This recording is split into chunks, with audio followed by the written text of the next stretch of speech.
Well, good afternoon, and thank you for joining me today. I want to take some time and talk about addressing change in devices and how to handle regulatory change. My name is Audrey Turley, and I've worked with Nelson Laboratories now for over 20 years, and I've spent the last 17 of those years doing biocompatibility. So I'm really going to focus on addressing change and how it relates to biocompatibility. So before we get too heavy into the conversation today, I really wanted to take a minute to clarify that we're always talking about risk when we talk about biocompatibility. As much change is happening, we're not changing that portion. It's still a conversation based on the risk of the materials and the processing of the device. So this is just a reminder from 10993, where in the title it specifically says it's an evaluation and testing within a risk management process.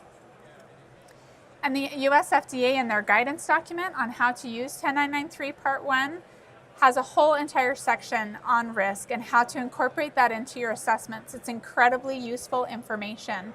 And they really point out the areas that we can use to help assess our risk. So material components, manufacturing process, and the clinical use of the device. So we want to keep that in perspective instead of just saying we're going to run and do testing. That is useful, and we do want to gather data where possible, but we also want to use what already is current in your files from a manufacturing perspective. So what is risk? I love to start out with this definition and use this picture. So we're really weighing out, what is going to happen if the worst happens. So in 14971, risk is defined as the combination of the probability of occurrence of harm and the severity of that harm. So when we break this down to general jargon, right, it's how often is the harm likely to occur and how severe is that harm if it does occur. So always weighing out our risks in a medical device perspective.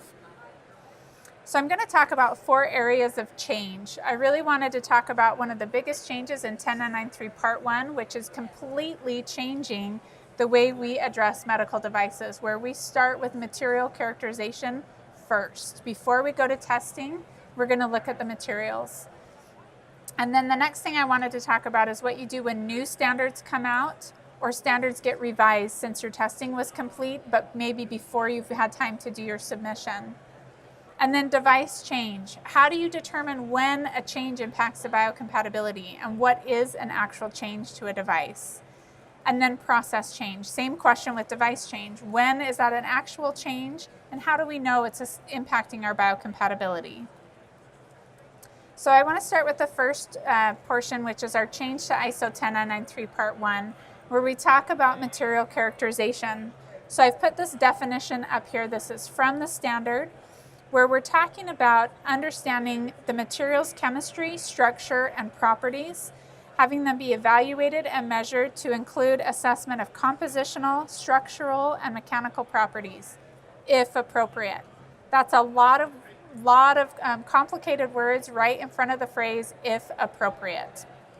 So let's break this down a little bit. So ISO 10993 Part 1 says do material characterization according to ISO 10993-18. So -18 says only do this based on your time, your duration of contact, and your type of contact with the patient. So the reason for this caveat is once you do your chemistry testing, your material characterization testing, you have to do a toxicological risk assessment when you're complete. And that toxicological risk assessment is going to look at published literature. That published literature that's available or published data on specific compounds is not going to necessarily address cytotoxicity, sensitization, irritation. So if you have limited surface contacting devices, extractable leachables, chemical characterization testing is not going to give you the safety data that you're necessarily looking for when you're going to do a submission. So I've put together just a proposal. This is very general, just 3 buckets I look at in general when we decide when should we do full-on material chemical characterization testing. So if it's a limited contacting device, really you want to identify your materials and processing and then do biocompatibility testing to support the use of the materials and the process. Extractable leachables data is not going to tell you that your device is not an irritant. It's not going to tell you that it's not cytotoxic. And it's not going to tell you if it's a material-mediated pyrogen test. So it has a material pyrogen potential. So it's important that you use the data and the testing appropriately. For a prolonged contacting device, this kind of fits in this gray area of assessment. You still want to do everything you would do for a limited contact. You want to identify your materials and your suppliers. You want to do some biocomp testing and then decide, will chemical characterization testing add more? Can we assess some of our endpoints for biocompatibility? Is this in a large group of products where we want to gather material information so we can address changes down the road? So this is a bit of a gray area where you can make that decision based on your individual company needs. And if you have a permanent contacting device, then you need to do chemical characterization testing. That's going to help you address some of your longer endpoints, and it's also going to assess your patient risk for your individual patient populations on a more specified level. So I want to talk about gathering material information from your suppliers. So you guys sometimes will say, we get our material from a supplier and they say it's medical grade. So medical grade can mean that they've done some preemptive biocompatibility testing, which is great. They could do USP Class 6, or they can say that they're 10993 compliant. So I want to shed a little light on these two areas because I've seen this a lot in certifications from raw material suppliers, but not a lot of explanation or understanding from the company purchasing this raw material. So if we think about USP Class 6, it's important to understand the history. So this does come from the USP Pharmacopoeia, the US Pharmacopoeia, and this is used for raw material classification where you can be certified as Class 6. This was originally designed to test drug containers, so something that's going to hold a pill that a patient's going to take. This testing scheme consisted of irritation testing, an acute systemic injection test, and then a 1-week implantation test. This testing strategy here does not meet any requirements in 10993 for biocompatibility. So if in the past you said, okay, our supplier is USP Class 6, we're good to go on biocompatibility, you're missing some endpoints that need to be assessed from a risk perspective. One thing that's really missing from this is cytotoxicity, which is one of the most sensitive biocompatibility tests you can perform. So this really has some gaps in it. It's a good place to start from a raw material perspective, but it is not the end all for your biocompatibility. Okay, so for ISO 10993 compliance, if that is stated just on a certificate for a raw material, that doesn't tell me really what I can use this product for. That tells me that you've done some biocompatibility testing, but not if it's applicable to my device. So we need to think about the contact type, the contact duration with the patient, what sterilization method was used when the material was submitted for testing. So what I typically recommend is to get a summary letter from the manufacturer or to review the reports yourself if that's available. So you can understand what type of contact or what type of testing was completed to see if it's relatable to the use of your device. Okay, so now what to do with new or revised standards. So I brought up some examples. I put on here MDR, ISO 18562, and then what happens when we have updates within biocompatibility.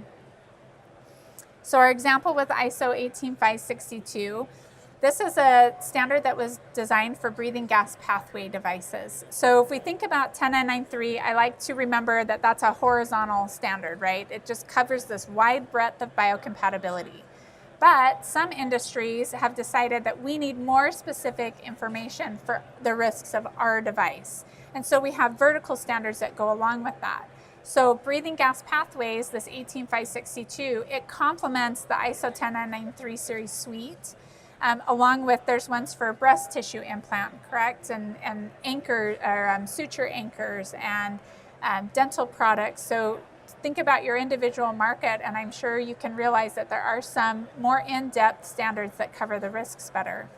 When we see these new standards be generated, you need to really make sure that you've covered the risks that they're bringing up. So what happens, this standard came out in 2017. And then there were companies who were already well on their way to submitting in 2017, like maybe at the end of last year. They were still required to meet this new standard, even though it came after they had completed all their biocompatibility. So the agencies still expect you to hold to the standards no matter when they've been published and when you did your original biocompatibility testing. And then updates for standards. So I said 10993 has a series of standards. They have over 20 individual sections covering several different areas of testing. So they are not on the same schedule for updates. So it's important to realize that, we had -1 just published in August.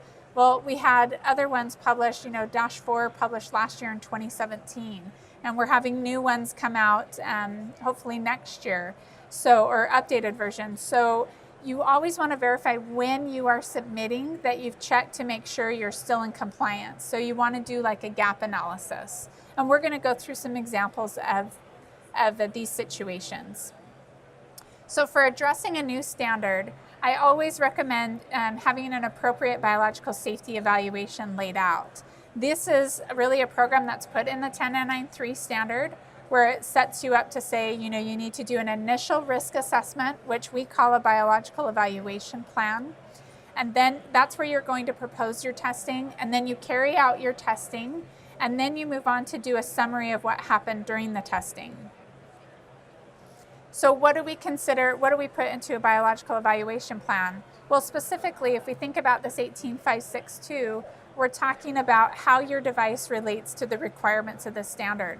So we really want to put in pictures of the device and not engineering drawings. Not engineering drawings. As fun as those are for engineers to look at, these submissions that are going to the agencies need to be interpreted so we can understand the patient contact. So that is crucial. That's the point of the risk assessment, is to show how it contacts the patient so you can identify and mitigate the risks. So we really want to show what the device looks like, how it touches the patient, and the contact duration time. Now that may seem like very basic, but it's amazing how we get so excited about these products, we just jump right into the middle and we forget to step back out and give everyone a big picture view. And I really specify to be specific about the duration of use. This really helps us to correlate the extraction and exposure conditions that we do in the testing laboratory to the risk of the use of the device. So if your device, you want to say, it's limited, it's used less than 24 hours. Well, but is it really used for 30 minutes? You should say 30 minutes and not just try to fit the category, specifically say how it contacts the patient. This helps us that if we run into anything in the testing scheme where we've gotten off too high of a compound because we extract it for 3 days, well, because we say it only touches a patient for 30 minutes, we can have justification to cut that extraction time down to something more clinically relevant. So it helps in our conversation when things don't go perfect down the road. So then we also want to talk about special test sample preparations. This is important when new standards come out like this and you've already done testing and you have maybe a whole product suite of families. So you need to find a way to do the testing and group those products together. So you could do that in this biological evaluation plan where you justify a sampling plan or a master product. And then of course we're going to lay out the testing plan approach where we're going to identify the tests that should be performed. We're going to justify why certain tests shouldn't be performed based on maybe the physical presence of the device. Maybe it's not appropriate for an implant test. And then we're going to identify any other risk assessments we think are necessary, especially if we're dealing with special populations like neonates. We're going to make sure we want to include a toxicological risk assessment. Okay, so for gap assessment, this is where we're looking at products that have already been tested, but maybe you're resubmitting to a new market, or we're talking about the MDRs, right? And you have to resubmit anyways. No device can be grandfathered into Europe for a CE mark, so resubmission is necessary. You're going to look at a gap assessment. So we're going to walk through, and I'm going to give you some examples of what I have found in gap assessments that have led to actual additional testing. So when we do a gap assessment, what I do is I review the testing that was performed and I compare that to the standards that are currently on the market and what's being expected. So in this example, we had sensitization testing that was performed on 10 animals. This 10 animals is a required limit in the standards. This is just based on just an example. 2 animals died, let's say 1 from each solvent. We're doing polar and nonpolar extractions here. So we have 1 animal died in a polar solution and 1 animal died from exposure to a nonpolar solution. Well, the standards require that there are 10 data points to be assessed. The laboratory that did the testing stated that the animals did not die because of exposure to the test article, so the test was fine and the product is a non-sensitizer. The problem is this doesn't meet standard requirements because you don't have the appropriate number of data points. So testing had to either be reperformed or you have to do a risk assessment and use like clinical history of use of the instrument in order to address this endpoint fully. Okay, so here's another one where a customer did their genotoxicity testing, but when I reviewed all of their reports, they only did AIMS. If you go into the ISO 10993 standard for genotoxicity, it requires a battery of tests. So they were missing a second test. So they needed to do one on a mammalian study, which would either be chromosome aberration or mouse lymphoma. So additional testing was needed to close the gap on this endpoint. So the biggest change that we encounter is actually change in identification of risks for a device. And we've seen this in 10993 Part 1 that got published because they've added in systemic toxicity and material-mediated pyrogen tests now for every single medical device that has tissue contact for limited duration. So that was something FDA required, and now ISO has put it in. So that means it's an internationally accepted testing approach. So this also applies for like the MDR when you have a device reclassification. So they've identified that there's a greater risk based on your new classification. So you need to go back and say, okay, based on this classification, what testing did we do to support the biocompatibility of our product in the past? Does it match up with what's required now? Those requirements are partially in the MDR, but they're really in ISO. That's where the European Union or European nation is following, is the ISO standards. So there's specific requirements in MDR, but when you want to know about the specific biocompatibility approach that's to be taken, we're referencing 10993. So this is a really important approach to take for your recertification for a CE mark. So the goal, or the golden conclusion would be that I've reviewed all the testing, I've looked at the current standards, and the biocompatibility is well supported. I would say that this is less frequently said because I typically review products that have been on the market since the 90s. And you might be thinking, well, why don't we use clinical history of use?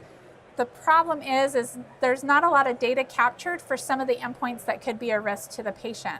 So if we think about a patient exposure in a hospital, they're exposed to maybe 15 devices. And they get a fever. How do we know if one of those devices caused the fever, either from an endotoxin, a material-mediated pyrogen, or they got a hospital infection? It's very difficult to correlate back a clinical response to some of these endpoints. So clinical history of use is good for some things, but not for everything, depending on your device. Okay, so now we'll talk about device change. When does it impact your biocompatibility? So I sat, when I was writing this, and thought about what is the most frequent device change I see, and that is color change. Do I have anybody from marketing in here? Oh, good. Okay, I'm going to help you guys win some arguments with your marketing team. So I had a client call me and say, well, we want to change our shade of blue on our device.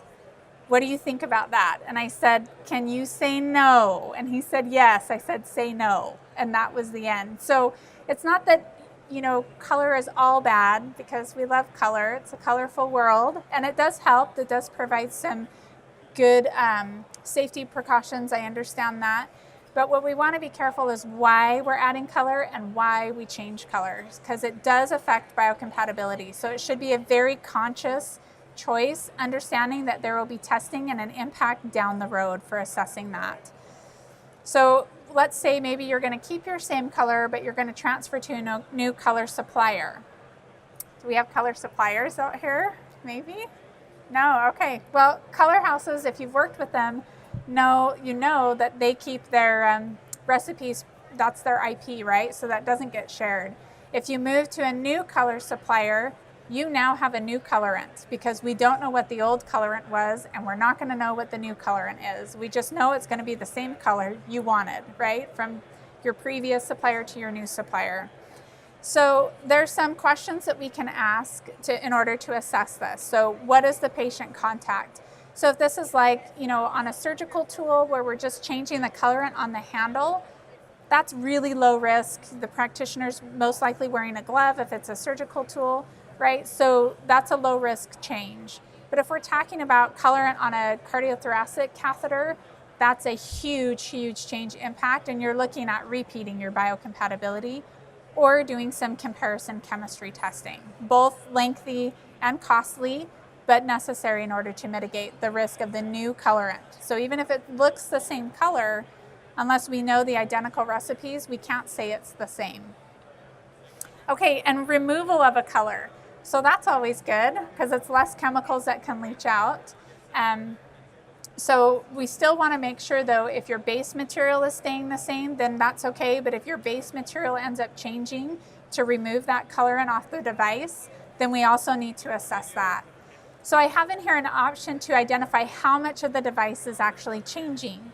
And the reason I put that up is because if less than 10% of the device is changing, depending on the risk, we can simply say, there's a low risk here, because when we prepare samples for the biocompatibility testing, there's a plus or minus 10% error allowed in our sample calculations. So that's where that justification comes in, that it wouldn't be detected necessarily in the testing anyways. And then, of course, we want to understand any process changes that might occur with new colorants, new color suppliers, or removal of colorants. Okay, what about adding a different size? So, maybe you have a catheter that's this long, but now you're going to market one that's 6 inches longer. So that's actually pretty simple. As long as you keep the same materials and the same manufacturing process, you've already assessed those materials. So that becomes a little bit easier. So you want to look at that. And then you also want to say, maybe you could do some comparison chemistry testing if there's something more complex about the change that's happening. If you're concerned about maybe the leachable profile being more because it is a larger device, you could run some comparison chemistry testing. Okay, here's a couple. Maybe you have a new material, or it's the same material but a new supplier. So a couple new scenarios. If it's a new material that's new to your device, to this specific device, but maybe you use this material in another device in the company, well, you want to look and see what biocompatibility testing you did for that device and see if you can correlate it to your new device. If it's a new material to the company, then we're looking at doing some testing, all the way around, some new testing. Okay, and then what about novel application or novel material? So maybe you've invented something really amazing. That just means you're going to have to do a lot of work to gather the data to support it. So when you go out and find suppliers, it's nice to understand if there's a history with the material or if it is something completely new, because that lets you know the level of work you're going to need to do to support its safety for your device. Okay, what about same material but new supplier? One thing to keep in mind is that that's a lot harder to do with polymers than it is with metals. So a lot of metals, especially for implants, are made according to ASTM standards. So we're controlling, the amount of elements that are making up those metals. That's great control, and that has good history of use. Polymers do not have that same kind of support typically. So a PTFE at one supplier is not necessarily a PTFE at another supplier. And because polymers are porous and they do absorb more from your processing, there's a lot more issues that need to be addressed when you use a polymer or you switch to a new supplier. So I would say that it's important that you identify change appropriately, and this would be one of those areas where you understand not just is it a change, but how does it affect our biocompatibility. And so let's say your new supplier has done some biocompatibility testing. They say it's a medical grade.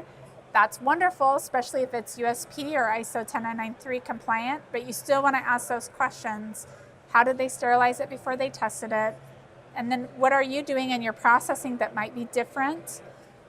And so if possible, you want to try to correlate it to your device because that can minimize your testing, but you also want to make sure, if they're selling it to you like, hey, it's already medical grade, you don't really have to do anything, that's not the case. You still have to assess it because the raw material supplier is not responsible for your final finished device. And then you still want to ask how much of the device is changing. So if it's the same material, new supplier, less than 10% of the device is actually changing, and it's a low-risk application and low-risk patient population, then you can justify a reduced biocompatibility approach as well.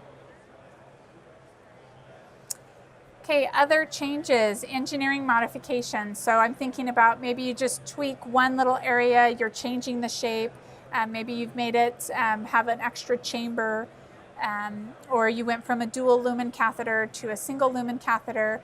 Those things don't typically affect most of your biocompatibility, except if it has blood contact or if it's a permanent implant. In particular, when we look at blood contacting devices, we're concerned with how this blood is interacting with the surface. So that's where we'll see blood clots form and we'll see a complement activation response if the surface interaction is not appropriate. So some of those changes matter depending on, again, how your device contacts the patient. And then you always want to look at your process changes. If you're adding in release molds, you're adding in extra steps, and then to also think about, we're going to talk about actually process changes. I was going to say sterilization. We're going to talk about that next to address process changes.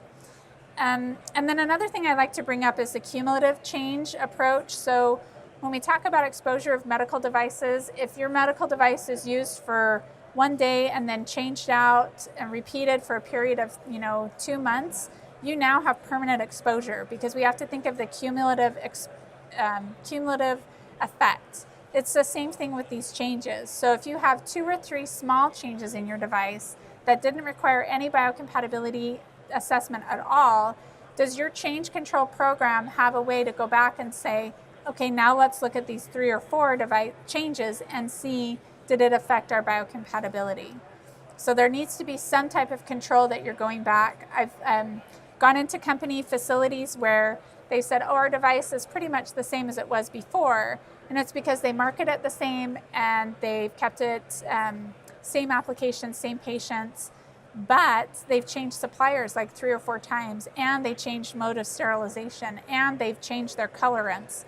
Those all individually would have, should have checked like, hey, this is going to trigger a biocompatibility assessment, but they didn't get caught at all over the last 20 years. So there should be something in your change control to check these cumulative changes. Okay, and now to address process change. So the biggest change we see is in sterilization. Someone will move from EO to gamma or vice versa. So when we think about this, we need to be careful that we understand material compatibility and not just whether the material will hold up to the sterilization, but what happens when you sterilize with it.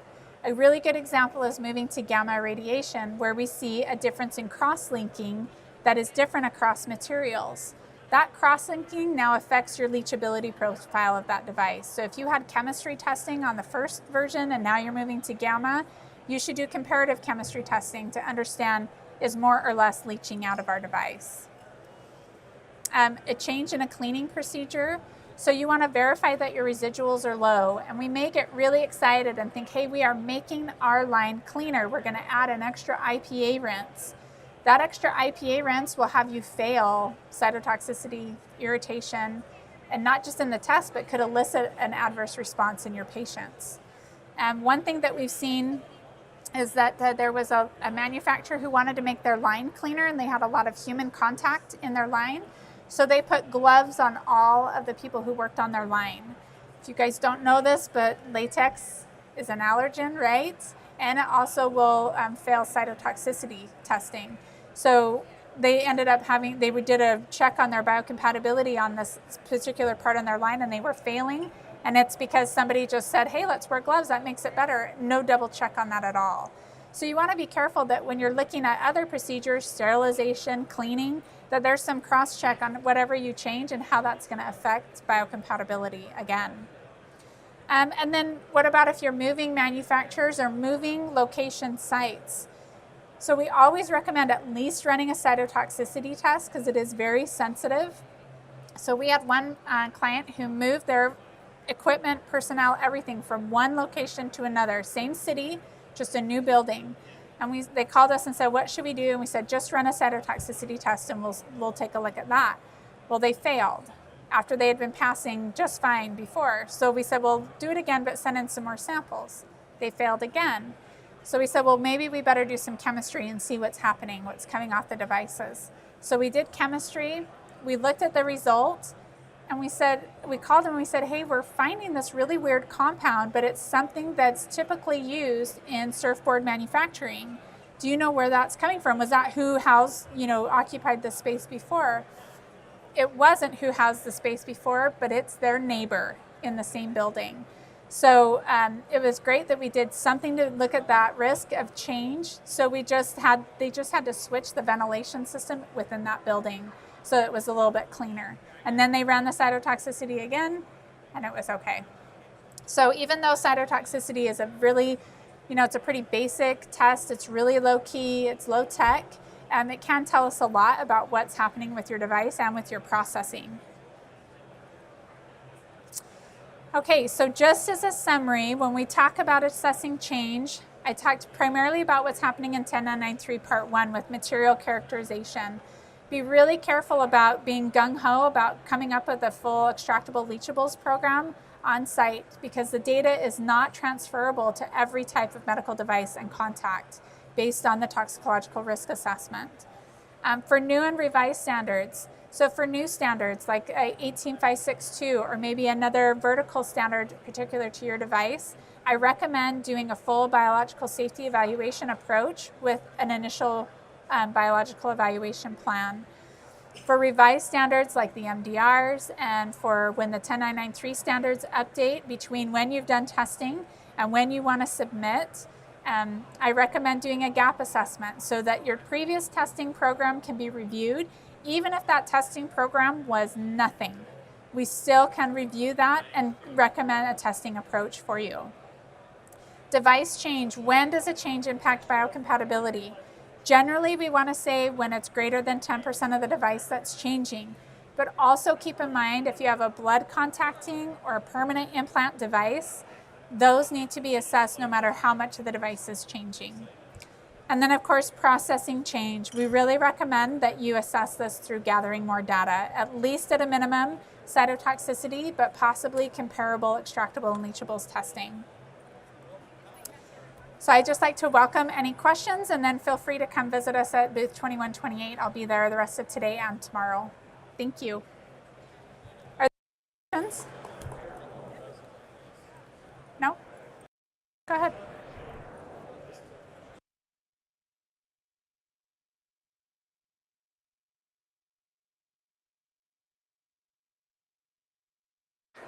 Is this related to extractables, leachables, or to the biocompatibility testing? Okay, so the question is I'll get back here. The question is when we talk about sample preparation for biocompatibility, we talk about absorption capacity. And does that correlate to extractable and leachables? Is that your question? Yeah, so for extractable and leachables testing, it's different because we can correlate chemistry results to a per device amount. We cannot do that for biocompatibility. So for the in vivo and in vitro tests, it's based on a surface area. So we're really just looking at materials. And so we have to do absorption capacity for those tests in order to account for every surface that we're testing and extracting. For the chemistry, it's not the same. Of course, we need to make sure we have enough extract fluid to run in the tests, but we'll just add more and still correlate the results back to per device. We just add more extract fluid.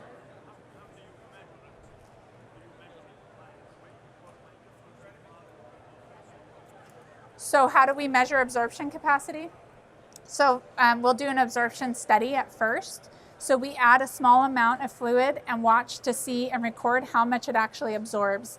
And then when we reach that capacity, then we add a volume appropriate to the weight or the amount of the product in order to get enough to run the test.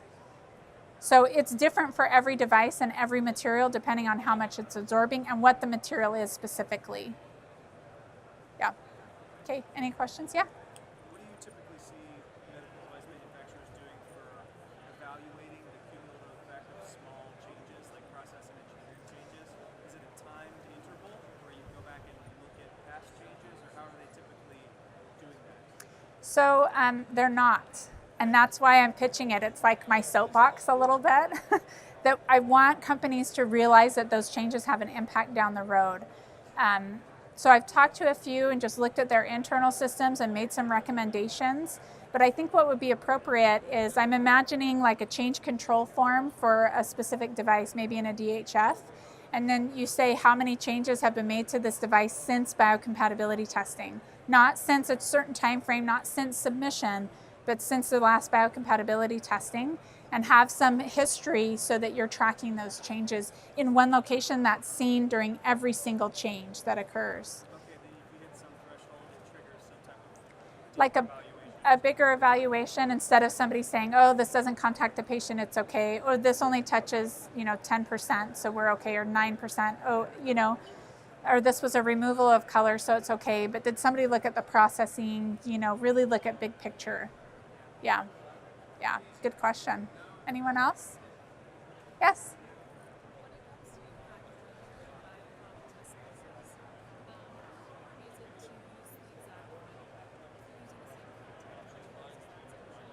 Yeah, so that's a great question. So the question is, when you're doing your biocompatibility testing, how important is it that your device is in its final packaging? So there's some conflicting thoughts about this in the industry. If you ask somebody in packaging and then you ask somebody like me in biocompatibility, packaging standards have asked for biocompatibility on packaging. I think that's highly inappropriate and actually unethical because you have to test more on animals, and those products are never touching the patient, right? The packaging isn't. It has secondary contact, right, through contacting the device. So I would say it is very important that the materials be the same. Because we have seen debris come off of the packaging, and that does end up maybe getting implanted in the patient. So we do want to make sure we're assessing that risk.